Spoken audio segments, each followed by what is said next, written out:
Welcome to the Wakefield Doctrine, Theory of Clocks, Scots, and Rogers, video post number 20, Rogerian edition. Okay, so what is it about Rogers that we're doing an individual video post to? Well, we'll start the same with the other two.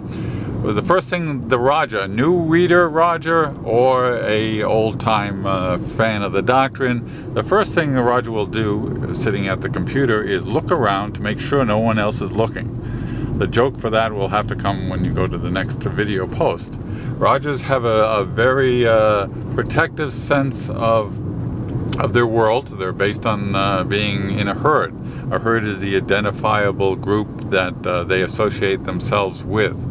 That's the strength of the Rogers. It's also the weakness of the Rogers. So Rogers will look around. If nobody else is watching, then they will enjoy this thing. So Rogerian perspective of the Delta was that they would have liked it as much as the other two, simply because it was all about history down there. For the question of the devil in the story of Robert Johnson selling his soul at the crossroads, I think the consensus is in, and the devil as represented in that little tale would have been a Roger. And the reasoning for that is that Rogers will not want to act directly, all things being equal, so that when the devil said to Robert Johnson in response to the question of how do I know this is a deal, the devil said, well, if you take one more step, you'll find yourself in Rosedale and you'll be the hottest thing on guitar.